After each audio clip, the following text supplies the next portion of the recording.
नमस्कार। आप देख रहे हैं राष्ट्रप्रथम और मैं हूं तपस्वी आचार्य। दोस्तों, आज बात करेंगे डायमंड सॉर्टर से लेकर दुनिया के दूसरे सबसे अमीर व्यक्ति तक की सफर करने वाले गौतम अदानी, गुजरात के star business honours Gautam Adani की बात करनी है। भारत के सबसे अमीर व्यक्ति गौतम अदानी इन दिनों खूब सुर्खियां बटोर रहे हैं और विश्व के टॉप 10 अमीर व्यक्ति की लिस्ट में शामिल होने के बाद अब वह दूसरे सबसे अमीर व्यक्ति बन गए हैं। हालांकि फर्श से अर्श तक का सफर असल में उतना आसान नहीं था जितना आज लग रहा है। यही कारण है कि आज हम आपको गौतम अदानी और उनके रोजाना कमाई और साथ में उनके कारोबार के बारे में बताने वाले हैं। और दूसरी एक बात करें तो रोजाना वो कमाते हैं 1612 करोड़ रुपीस। हाँ दर्शक मित्रों, वो रोजाना कमाते हैं 1612 करोड़ रुपीस। गौतम अदानी के बिजनेस में लगातार इजाफा होता रहा है और पिछले एक साल के दौरान उन्होंने काफी अच्छा बिजनेस भी किया हुआ है और गुजरात को एक अलग फलक तक पहुंचाया हुआ है। हाल ही में रिलीज हुई वहां पर वेल्थ इंडिया रिच लिस्ट के मुताबिक बात करें तो गौतम अदानी की नेटवर्थ में 5.88 करोड़ रुपीस की बढ़ोतरी हुई है। और इसी के साथ अगर आप उनकी हर दिन होने वाली कमाई की एक आंकलन करें तो वो है 1612 करोड़ रुपीस रुपीस। मुकेश अंबानी और गौतम अदानी की दौलत के बीच में आज तकरीबन 3 करोड़ रुपीस का ही फासला है। और आपको ये बता दे कि इंडिया रिच लिस्ट में गौतम अदानी आज जो है वो इंडिया रिच लिस्ट में गौतम अदानी पहले नंबर तो मुकेश अंबानी दूसरे पायदान पर है। एक दूसरी मैं बात करूं तो गौतम अदानी 1978 में महेंद्र ब्रदर्स के लिए डायमंड सॉर्टर के रूप में काम करने के लिए वहां पर मुंबई चले गए थे।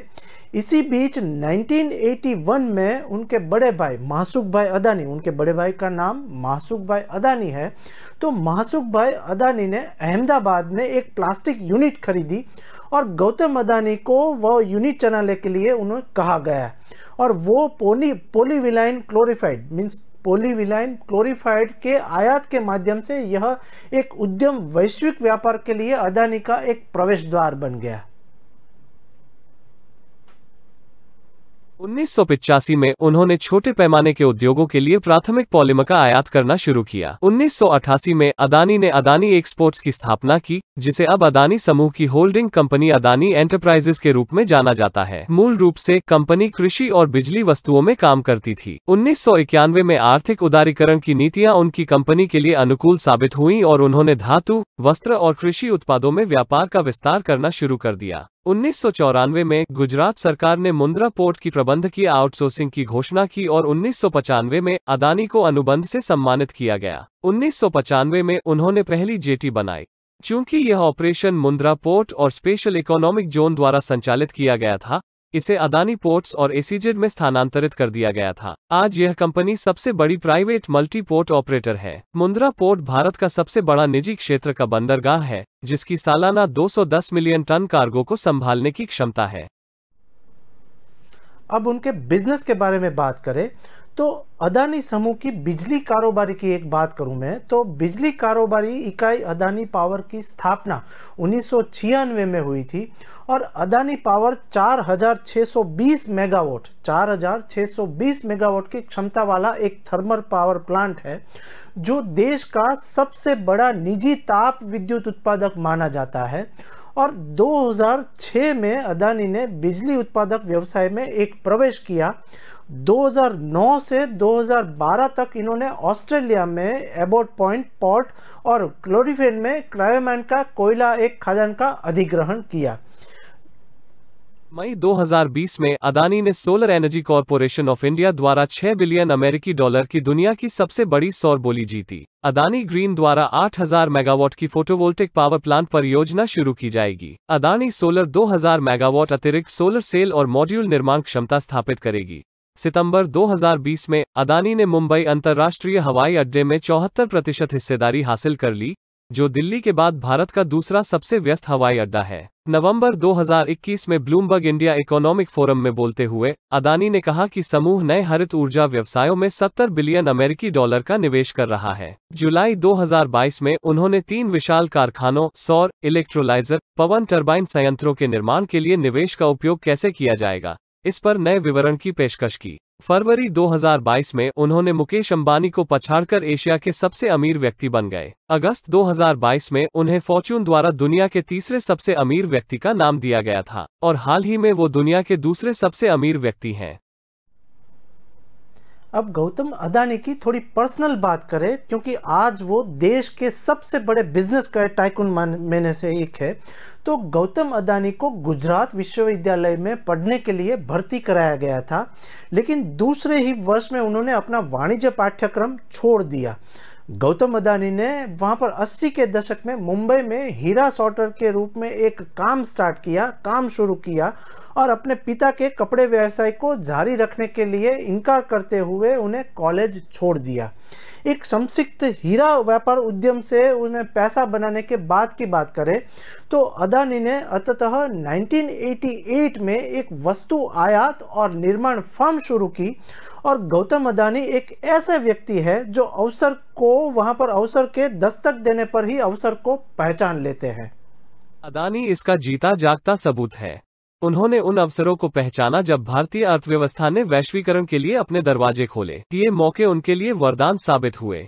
स्थिति का लाभ उठाते हुए उन्होंने नए बाजारों पर कब्जा करने के लिए तेजी से विविधता लाई। अदानी ने 1988 में समूह की स्थापना की, लेकिन उनकी कंपनी ने शुरू में कृषि उत्पादों का कारोबार किया। लेकिन 1991 में भारतीय अर्थव्यवस्था का एक नया युग शुरू होने पर सब कुछ बदल गया। अदानी ने बाजार की मांग में बदलाव को ध्यान में रखते हुए विविधता लाने का अवसर लिया। धीरे धीरे अदानी समूह एक समूह के रूप में उभरा, जो बिजली उत्पादन और पारेषण, कोयला व्यापार और खनन, गैस वितरण, तेल और गैस की खोज, बंदरगाहों और एसीजेड में विविधता लाने और हर जगह फैल गया। गौतम अदानी का जन्म 24 जून 1962 को अहमदाबाद में एक गुजराती जैन परिवार में शांतिलाल और शांताबेन अदानी के घर हुआ था। उनके 7 भाई बहन हैं और उनके माता पिता उत्तरी गुजरात के थरद शहर से चले गए हैं। उनके पिता एक छोटे कपड़ा व्यापारी थे।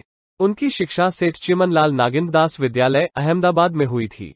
उन्होंने वाणिज्य में स्नातक की डिग्री के लिए गुजरात विश्वविद्यालय में दाखिला लिया, लेकिन दूसरे वर्ष के बाद बाहर हो गए। अदानी व्यवसाय के इच्छुक थे, लेकिन अपने पिता के कपड़ा व्यवसाय में नहीं। गौतम अदानी की पत्नी पेशे से दंत चिकित्सक प्रीति अदानी ने शिक्षा से लेकर ग्रामीण बुनियादी ढांचे के विकास में बहुत योगदान दिया है। हालांकि सफलता एक शूटिंग स्टार की तरह अदानी के पैर चूमती है, गौतम हमेशा अपनी जड़ों के प्रति विनम्र रहे हैं। उनकी पत्नी प्रीति अदानी पेशे से डेंटिस्ट हैं और अदा फाउंडेशन की मैनेजिंग ट्रस्टी हैं। इसके अलावा वह कई परोपकारी गतिविधियों में लगे हुए हैं।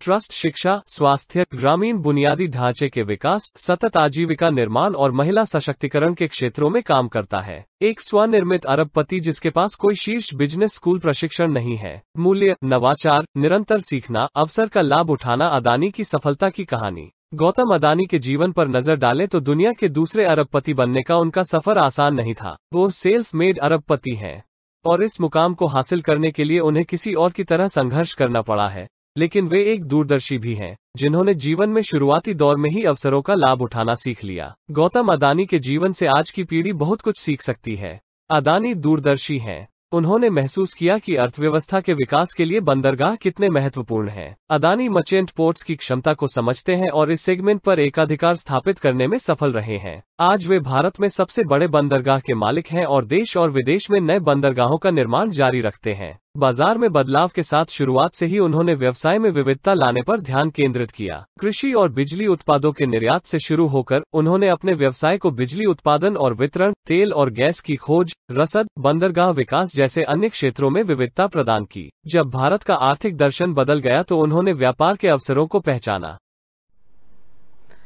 अदानी ग्रुप समूह की और एक बात करें तो उन्होंने एक बार तत्कालीन रेल मंत्री नीतीश कुमार से मुलाकात की और उन्हें रेलवे में बंदरगाहों को एकीकृत करने के महत्व को देखने के लिए राजी किया और वह पोर्ट रेल लिंकेज नीति तैयार करने के लिए नीतीश कुमार को वो राजी करने में सफल हो गए। इस नीति ने बंदरगाह मालिकों को अपने स्वयं के रेल ट्रैक को वहां पर निकटतम रेलवे हेड तक चलाने की एक अनुमति दे दी। गौतम अदानी ने एक शीर्ष बिजनेस स्कूल से परिष्कृत प्रशिक्षण नहीं लिया था। उन्होंने व्यापार की चालों को देखकर व्यवसाय सीखा, जिसने उन्हें आपूर्ति और मांग का महत्व सिखाया। वो एक उत्सुक पर्यवेक्षक है जो समझता है कि कहां अधिक मांग उत्पन्न हो सकती है और शुरुआती अवसरों को जब्त करने में विश्वास करता है। अदानी ने अपने बंदरगाह में 2 किलोमीटर लंबी हवाई पट्टी बनाई है, जो बड़े विमानों को संभालने में सक्षम है। यह भारत का एकमात्र बंदरगाह है जिसकी हवाई पट्टी है। वे हीरे और फार्मास्यूटिकल्स जैसे उच्च मूल्य, कम मात्रा वाले सामानों के परिवहन को संभालने के लिए इसे पूरी तरह कार्यात्मक बनाने की योजना बना रहे हैं। अदानी को मजबूत मूल्यों और बॉन्डिंग वाले शख्स के तौर पर जाना जाता है। उन्होंने कई मौकों पर टिप्पणी की कि सरकार से निपटने का मतलब यह नहीं है कि आपको रिश्वत देनी होगी। अगर आप अच्छा काम करते हैं तो सरकार आपके साथ खड़ी होती है। कोई भी सरकार विकास चाहती है। उनकी मजबूत व्यावसायिक समझ ने उन्हें दीर्घकालिक संभावनाओं और मुनाफे के लिए साथ ही व्यापारियों और प्रतिस्पर्धियों की मांगों को समझने के महत्व का एहसास कराया। उनकी शिक्षा ने अंततः उन्हें एकाधिकार स्थापित करने में मदद की। बिजनेस लीडर्स की बात करें तो फोर्ब्स की दुनिया के अरबपतियों की सूची के अनुसार अदानी समूह के संस्थापक और अध्यक्ष गौतम अदानी अब दुनिया के दूसरे सबसे अमीर व्यक्ति बन गए। और अदानी अपहरण और आतंकी हमले से कैसे बचे थे उसके बारे में भी थोड़ी बहुत डिटेल बोले तो वो हमले में बचे लोगों में से एक व्यक्ति है। अदानी कॉलेज ड्रॉप आउट है। उन्होंने एक हीरा व्यापारी के रूप में अपना करियर शुरू किया। एक हीरा व्यापारी के रूप में सफल होने के बाद वो 1981 में एक चचेरे भाई की फर्म को पॉलीविनाइल क्लोराइड में व्यापार करने में मदद करने के लिए अहमदाबाद आए। उन्होंने 1988 में अदानी एक्सपोर्ट्स के तहत एक नया कमोडिटी ट्रेडिंग उद्यम शुरू किया जो बहुत सफल रहा। 1990 के दशक के मध्य तक उनकी व्यावसायिक सफलताओं ने ध्यान आकर्षित करना शुरू कर दिया था, जिसमें अवांछित किस्म भी शामिल थी। धन और सफलता के साथ दूसरों से ईर्ष्या आती है। 1998 में एक दिन अपहरणकर्ताओं ने कथित तौर पर अदानी का अपहरण कर लिया और उसकी संपत्ति का फायदा उठाने की कोशिश की। पुलिस द्वारा दायर चार्जशीट के अनुसार 1 जनवरी 1998 को अदानी और शांतिलाल पटेल का बंदूक की नोक पर अपहरण कर लिया गया था, जब वे एक कार में कर्णावती क्लब से निकले और मोहम्मदपुरा रोड की ओर चल पड़े। आरोप है कि एक स्कूटर ने जबरन कार रोकी और फिर एक वैन में सवार लोगों का एक समूह आया और दोनों का अपहरण कर लिया। चार्जशीट में कहा गया है कि रिहा होने से पहले उन्हें एक कार में अज्ञात स्थान पर ले जाया गया। अदानी इस भयावह घटना के बारे में सार्वजनिक रूप से नहीं बोलते हैं, लेकिन लंदन के फाइनेंशियल टाइम्स द्वारा इस घटना के बारे में पूछे जाने पर अदानी ने केवल कहा, यह मेरे जीवन में हुई 2 या 3 बहुत ही दुर्भाग्यपूर्ण घटनाओं में से एक है। अदानी का अंडरवर्ल्ड डॉन फजल उर रहमान उर्फ फजलुर रहमान ने कथित तौर पर अपहरण कर लिया था। 2018 में अहमदाबाद की एक अदालत ने 2 मुख्य आरोपियों पूर्व गैंगस्टर फजलुर रहमान और बभोगीलाल दारजी उर्फ मामा को बरी कर दिया। रिपोर्ट्स के मुताबिक जहां रहमान को 2006 में भारत नेपाल सीमा से गिरफ्तार किया गया था, वहीं 2012 में दारजी को दुबई से गिरफ्तार कर दिया गया था। अदालत ने इन 2 मुख्य आरोपियों के अलावा 2005 में 6 अन्य आरोपियों को सबूतों के अभाव में बरी कर दिया था। तो दर्शक मित्रों, गौतम अदानी के दुर्भाग्यपूर्ण घटना की एक बात करें तो 26 नवंबर 2008 को वह मुंबई के प्रतिष्ठित ताज होटल में डिनर कर रहे थे। उस वक्त होटल ताज पर आतंकियों ने हमला कर दिया था। अदानी बेसमेंट में छुप गए थे, लेकिन आतंकवादियों ने 160 से अधिक लोगों को वहां पर मार डाला था और कमांडो द्वारा स्थिति को नियंत्रण में करने के बाद गौतम अदानी को सुरक्षित तरीके से उनको बाहर निकाल लिया गया। दूसरी एक बात करें तो अदानी ग्रुप की बात करें तो अदानी ग्रुप के द्वारा 1996 में अदानी फाउंडेशन की भी स्थापना की गई। इस फाउंडेशन के तहत अदानी फाउंडेशन उड़ीसा, छत्तीसगढ़, हिमाचल प्रदेश, गुजरात, महाराष्ट्र, मध्य प्रदेश, साथ ही साथ राजस्थान के राज्य में काम कर रहा है। और आपको ये बता दें कि जब वो पूरे भारत में कोरोना की महामारी स्टार्ट हुई थी, तब गौतम अदानी ने जनता की सेवा करने के लिए वहां पर पीएम केयर फंड में 100 करोड़ रुपीस का दान किया था। इसी बीच दूसरी एक मैं बात बताऊं तो इसके साथ साथ अदानी ग्रुप ने गुजरात सीएम रिलीफ फंड में भी 5 करोड़ रुपीस का दान किया था उस समय जब कोरोना काल चल रहा था देश में। इसी बीच दूसरी बात मैं बोलूं तो वहीं पर महाराष्ट्र में भी महाराष्ट्र सीएम रिलीफ फंड में भी 1 करोड़ रुपीस का वहां पर दान किया था। इसके साथ साथ अदानी ग्रुप कोरोना काल के दौरान हर रोज 1500 ऑक्सीजन सिलेंडर भी सप्लाई कर रहा था। तो ये रही उनकी डिटेल। मीडिया रिपोर्ट्स के मुताबिक अदानी उस रात दुबई पोर्ट के सीईओ मोहम्मद शराफ के साथ वेदक्राफ्ट रेस्टोरेंट में डिनर कर रहे थे। तभी उन्होंने आतंकियों को होटल में घुसते, अंधाधुंध फायरिंग करते और ग्रेनेड फेंकते देखा। जैसे ही वो उठा, वो स्पष्ट रूप से देख सकता था कि आतंकवादी स्विमिंग पूल मार्ग की दिशा में गोलीबारी कर रहे थे। इसके तुरंत बाद होटल के कर्मचारियों ने अदानी सहित मेहमानों को बेसमेंट में जाने में मदद की। कुछ घंटे बाद जब बेसमेंट में दम घुटने लगा तो उन्हें ऊपरी मंजिल पर ताज चैम्बर हॉल में ले जाया गया। अरबपति के हवाले से एक रिपोर्ट में कहा गया, हम में से 100 से अधिक लोग थे और हर कोई उनके जीवन के लिए प्रार्थना कर रहा था। कुछ सोफे के नीचे छुपे हुए थे। मैं सोफे पर बैठकर उनसे कह रहा था कि भगवान में आस्था रखो। साथ ही मैं अहमदाबाद में अपने परिवार और होटल के बाहर अपनी कार में बैठे अपने ड्राइवर और कमांडो से बात कर रहा था। अदानी ने 26 नवंबर की पूरी रात ताज होटल के बेसमेंट और फिर एक हॉल में गुजारी। अगले दिन सुबह 8:45 बजे सुरक्षाकर्मियों ने उन्हें वहां से हटा दिया। उन्हें होटल के पिछले दरवाजे से बाहर निकाला गया। 27 नवंबर को अहमदाबाद एयरपोर्ट पर अपने निजी विमान से उतरने के बाद अदानी ने कहा, मैंने मौत को महज 15 फीट दूर देखा। मई 2022 में अदानी परिवार ने एक विदेशी विशेष प्रयोजन इकाई के माध्यम से अंबुजा सीमेंट्स और उसकी सहायक एसीसी को होलसिम समूह से $10 और 50 बिलियन में अधिग्रहित किया। अगस्त 2022 में अदानी समूह की एक इकाई एएमजी मीडिया नेटवर्क्स लिमिटेड ने घोषणा की कि उसने राष्ट्रीय समाचार प्रसारक एनडीटीवी के 29.18% के मालिक आरआरपीआर होल्डिंग्स को खरीदने की योजना बनाई है और एक और 26% खरीदने के लिए एक खुली पेशकश की। एनडीटीवी ने एक बयान में कहा, अदानी ने कंपनी के संस्थापकों पूर्व पत्रकार राधिका रॉय और उनके पति प्रणय रॉय को बताए बिना किसी तीसरे पक्ष के जरिए अपनी हिस्सेदारी हासिल कर ली। सौदा बिना चर्चा, सहमति या नोटिस के किया गया था। तो दर्शक मित्रों, इस तरीके से गौतम अदानी न्यूज सुर्खियों में रहते हैं। अभी की 2-3 दिन पहले की एक मैं बात करूं तो राजस्थान में इन्वेस्टर समिट के दौरान अदानी की एक बात करें तो गौतम अदानी और अशोक गहलोत जो राजस्थान के सीएम हैं, उनकी मुलाकात पर राहुल गांधी का एक सबसे बड़ा बयान सामने आया हुआ है। इसी बीच राजस्थान में इन्वेस्टर समिट के दौरान उद्योगपति गौतम अदानी और मुख्यमंत्री वहां पर अशोक गहलोत की मुलाकात और दोनों के बीच हुई गुफ्तगू को लेकर उठे सवाल का शनिवार को कांग्रेस नेता राहुल गांधी ने एक जवाब दिया। उसमें राहुल ने कहा कि मैं उद्योगपतियों के खिलाफ नहीं हूं, मैं 2 से 3 व्यापारियों के एक एकाधिकरण का एक विरोध कर रहा हूं।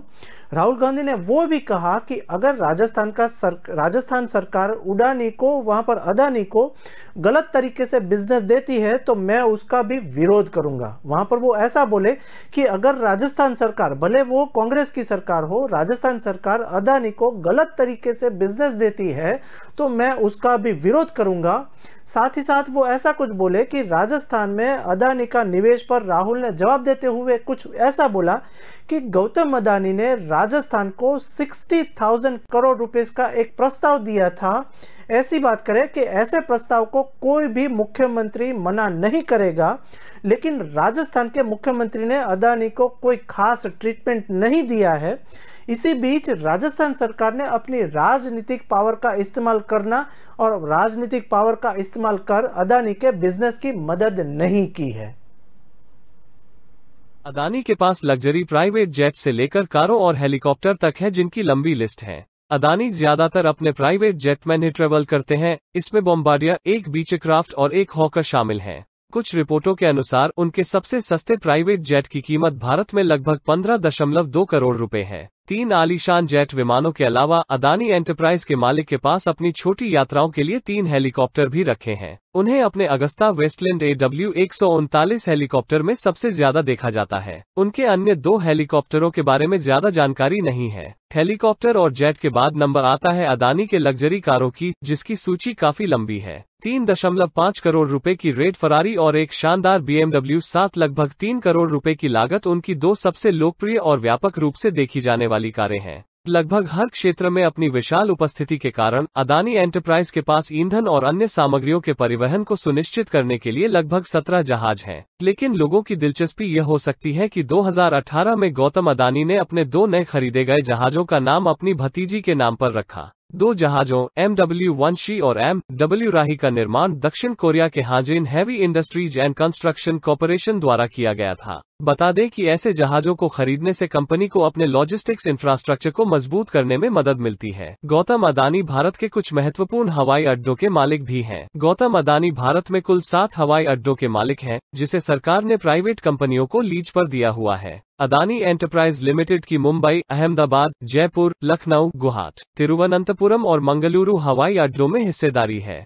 अदानी ऑस्ट्रेलिया की सबसे बड़ी कोयला खदानों में से एक कार्माइकल खदान का मालिक है। रिपोर्ट्स के मुताबिक ऑस्ट्रेलियाई कोयला खदान अगले 3 दशकों तक सालाना दर से 1 करोड़ टन थर्मल कोयले का आयात कर सकती है। यह परियोजना 2010 में प्रस्तावित की गई थी, लेकिन यह जीवाश्म ईंधन के प्रतिरोध के एक हिस्से के रूप में दुनिया भर के पर्यावरणविदों के कानूनी तर्कों और विरोध में उलझ गई। अदानी ने 2021 में इस खदान से उच्च गुणवत्ता वाले कोयले का निर्यात शुरू किया था। अदानी पोर्ट्स एंड लॉजिस्टिक्स के मुताबिक कंपनी के पास पूरे भारत में कुल 13 पोर्ट हैं। इससे इसकी port operating company Adani ports and special economic zone limited Bharat की सबसे बड़ी निजी पोर्ट ऑपरेटिंग कंपनी है। इतना ही नहीं, कंपनी के पास एबॉट पॉइंट टर्मिनल पोर्ट भी है, जिसे 2011 में क्वींसलैंड सरकार से 99 साल की लीज पर हासिल किया गया था।